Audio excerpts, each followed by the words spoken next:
Have you ever felt stuck in a relationship that once brought you joy but now only brings pain? Letting go of someone, especially family or close friends, feels like breaking a part of yourself. But as Marcus Aurelius wrote, if it is not right, do not do it. If it is not true, do not say it. This same wisdom applies to relationships. Sometimes the most compassionate act is stepping away. In this video, we'll explore 8 clear signs it's time to cut ties with someone, even if they're family or friend. To guide us, we'll pull wisdom from the ancient Stoics. They taught us to focus on what truly matters: our peace, our virtue, and our growth. Let's begin. Number 1. Constant negativity. Negativity is not merely a state of mind. Rather, it is a force that can penetrate your mind and influence how you perceive the world around you. Consider this. If someone in your life is continuously criticizing you, finding fault in everything, or turning even the tiniest problems into catastrophes, it begins to feel as though you are living beneath a storm cloud. Seneca made a profound observation when he said, "Associate with those who make you better, and welcome those whom you yourself can improve." Nevertheless, if there is someone in your life who only brings you down,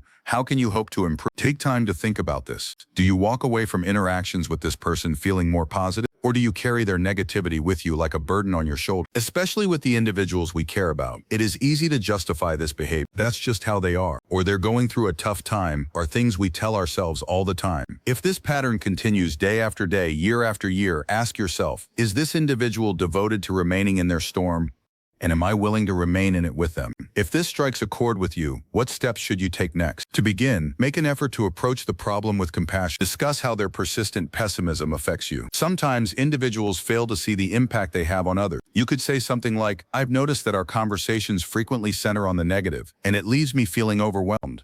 Could we make an effort to focus on more upbeat subjects?" But here's the harsh reality. Not everyone will be willing to adapt to new circumstances. It is imperative that you put your own peace of mind first. If they disregard your emotions, assume a defensive stance, or continue their behavior, remember it's not selfish, it's essential. Marcus Aurelius reminds us, you have power over your mind, not over events that occur outside yourself. Recognize this, and you will discover the strength you need. Remember, you choose who is in your inner circle. If the negativity of another person feels like an anchor, you have the right to let go and free yourself.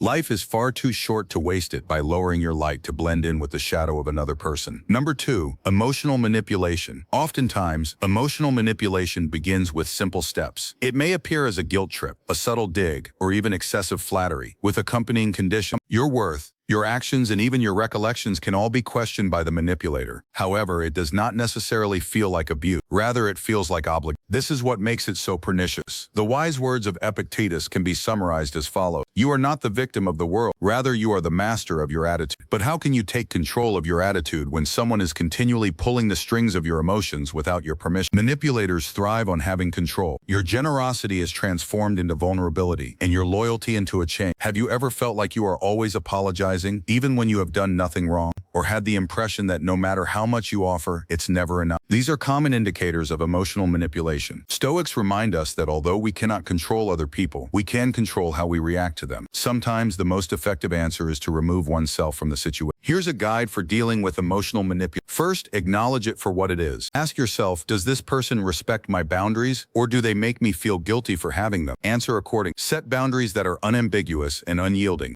For example, you could say, I care about you, but I can't take responsibility for your happiness. Be warned, however, that manipulators often engage in resistance. They might use more aggressive strategies to restore control. During this time, you must maintain your composure. Marcus Aurelius states, do not waste any more time arguing about what a good man ought to be. Become one. It's crucial to put your ideals, peace, and independence first. Confronting manipulation is rarely easy, especially when it comes from someone you care about. But in relationships, you deserve trust and mutual respect rather than control and force. Number 3, disrespecting boundaries. The invisible lines that protect your mental and emotional well-being are your boundaries. They determine what you will and will not tolerate. What happens when someone consistently ignores them? When a person disregards your boundaries, they express that their wants and needs are more important than your feelings of comfort and tranquility. You have power over your mind, not over events that occur outside yourself. Marcus Aurelius reminds us, recognize this, and you will discover the strength you need. The fact of the matter is that individuals who truly respect you will treat your boundaries with respect, even if they do not fully comprehend them. And, for those who do not agree, simply put, they are demonstrating to you how much or how little they care about your health and well-being. I will tell you what you can do. First, make sure that your boundaries are communicated openly. A phrase along the lines of, "I need some time for myself right now and I'll reach out to you when I'm ready," is worth considering. Maintain a firm but kind stance. It is time to conduct an assessment of the connection. If they continue to exert pressure, try to answer the following question to yourself. Do they truly care about me, or do they only care about what I can do for them? Do not forget that setting limits isn't about exerting control over other people. Rather, it's about safeguarding yourself. Sometimes, protecting yourself requires you to take a step back. Marcus Aurelius reminds us that we are unable to be in control of other people, but the manner in which we react to their actions is entirely up to us. In addition to being thoughtless and disrespectful, not respecting your limits is an indication that the other person does not place the same level of importance on the relationship as you do. Number 4, repeated betrayal. Trust is not merely a cornerstone, rather it is the basis upon which any meaningful relationship is built. Without it, even the most robust relationships will fall apart. It's not usually the major acts of lying that constitute betrayal. Sometimes it's the minor promises that are violated over and over again.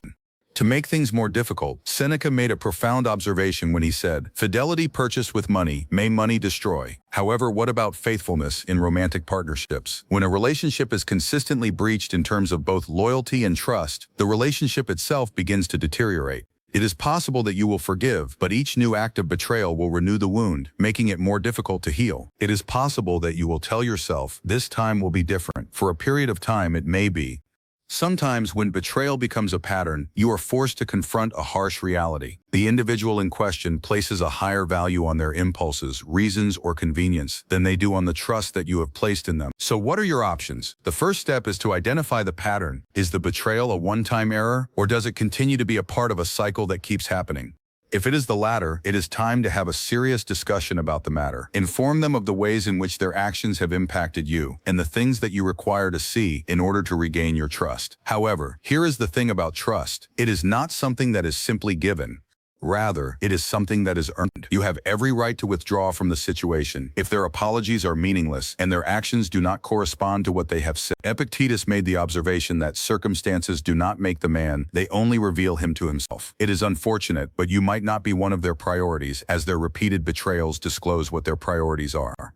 It is not that you did not care or that you are giving up when you make the decision to walk away. Rather, it is that you value your peace and integrity to the extent that you are willing to cease allowing someone to trample on them. When someone continually breaks your trust, it is okay to reclaim it. Trust is a gift that should be returned if it is not valued. If this strikes a chord with you, keep in mind that letting go is not a sign of weakness, but rather of strength. And if you are prepared to investigate further methods for navigating the most difficult challenges that life presents, click that subscribe button. Through our collective efforts, we will cultivate the bravery to respect ourselves and look for the connections that we rightfully deserve. Number 5, one-sided relationship. Trying to fill a bucket with a hole in the bottom is analogous to trying to maintain one-sided relationships. The amount of time, effort, or emotional energy that you contribute is never sufficient, regardless of how much you offer. Additionally, the other individual does not appear to even be aware of the imbalance in the relationship. According to Epicurus, he who is not satisfied with a little is satisfied with nothing. This is a reminder to us that not only is it unfair, but it is also unsustainable for someone to take without giving anything back in return. Consider the connection you have with the people in your life. Do they have a sense of mutual respect, or do you constantly take the initiative? Do they call you to see how you're doing, or do they only call when they need something? These are not insignificant inquiries. Rather, they shed light on the genuine nature of the connection. Take a step back if you've come to the conclusion that a relationship is only beneficial to one party. To begin, have a conversation that is completely honest. Something along the lines of, "I've noticed that I'm always the one reaching out or help. Although I place a high importance on our connection, it would mean a great deal to me if things were more in equilibrium." In some cases, individuals are genuinely unaware of the imbalance, but if it is brought to their attention, they may take action. If they don't, that provides you with all the information that you require. The lesson that Seneca imparted to us was, it is not that we have a short time to live, but that we waste a great deal of it. You should stop wasting your time and energy on those who only take without providing anything in return. Reciprocity is not an act of selfishness. Rather, it is an act of self-respect. Relationships should not deplete you. Rather, they should fill you up. Stepping back from connections that are only beneficial to one party allows you to make room for those individuals who actually love and cherish you. Number 6, toxic jealousy. Whether they are great or small, true friends are there to enjoy your victories with you. The fact that your success does not pose a danger to theirs is the reason they cheer for your rise. Nevertheless, it is not love, it is jealousy, when someone continually compares themselves to you or minimizes the accomplishments you have achieved. A smart statement was made by Marcus Aurelius, who said, "The happiness of your life is dependent upon the quality of your thoughts." You may find that your thoughts become clouded and your light diminished if someone in your immediate environment is continuously expressing negativity, jealousy, or insecurity. The last thing you need is for someone to pollute your head with their jealousy at a time when you ought to be flourishing and celebrating your progress. Sometimes jealousy manifests itself in the way that people belittle your accomplishments or in their attempts to outdo you in the most passive-aggressive ways possible. Jealousy can be subtle. On the other hand, you are able to sense it. It's the energy that makes you wonder who you are and what you're worth. And it's the one that saps the joy out of the moments you experience. So what should you do if you notice that someone close to you is exhibiting this poisonous form of jealousy? First, ask yourself, is this person backing me? Is it possible that I am merely a reflection of their own insecurities? If the feelings of envy are overwhelming or continuous, it is necessary to reevaluate the relationship. You might also openly address it by saying something like, "I've noticed that you appear upset whenever I share my accomplishments. Although I would like to celebrate with you, I must first be certain that you are sincerely glad for me." It is important to keep in mind that life is too brief to allow toxic jealousy to contaminate your mental state. Rather than letting their fears bring you down, surround yourself with people who want to see you succeed and not bring you down. Number 7, physical or verbal abuse. Non-negotiable is the only option here. Any form of abuse, whether it be physical, verbal, or emotional, has no place in your world, regardless of who it originates from. Whether it be family, friends, or anyone else in your life, you do not owe someone your tranquility or safety, regardless of how long you have known them. Seneca said, "No man can have a peaceful life who thinks too much about lengthening it." This wise admonition means that the length of your life is not nearly as important as the quality of your existence. Taking a stand is necessary if the individuals in your immediate environment are causing you to lose your peace of mind or putting your safety at risk. The only thing that actually matters is how well you are doing for yourself. Words designed to hurt, insults disguised as laughs, and controlling conduct dressed up as care are all examples of abuse. It does not matter how many times the abuser apologizes or promises that it will not happen again. Every incident leaves a scar, and the damage caused by it is genuine, insidious, and devastating. I will tell you the truth.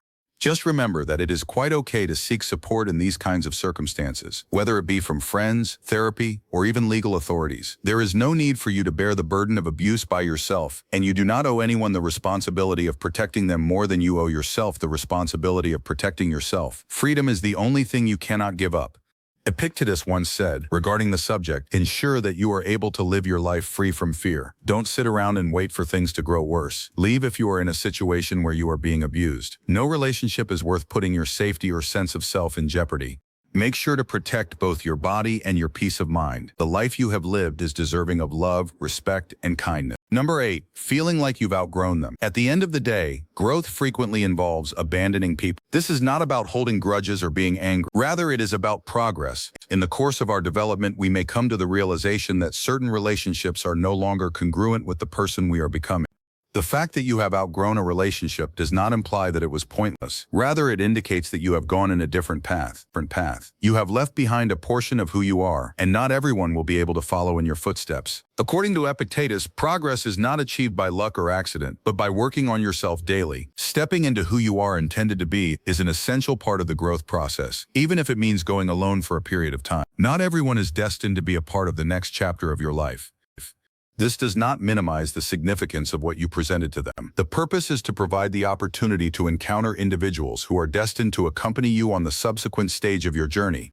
To tell you the truth, relationships are a wonderful aspect of life, but they shouldn't prevent you from realizing your full potential. It is acceptable to let someone go if they are unable to grow along with you. It is not about moving on without them. Rather, it is about respecting your journey, your aspirations, and the person you are becoming. Unmoving is not the point of life, and you are not one of those people.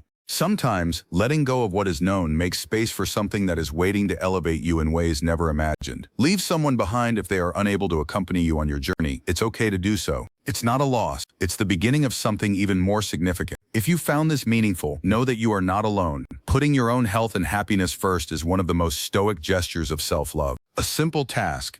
If you are prepared to explore other life-changing discoveries with me, then you should click that subscribe button right away. We should work together to become more powerful, more wise, and more peaceful.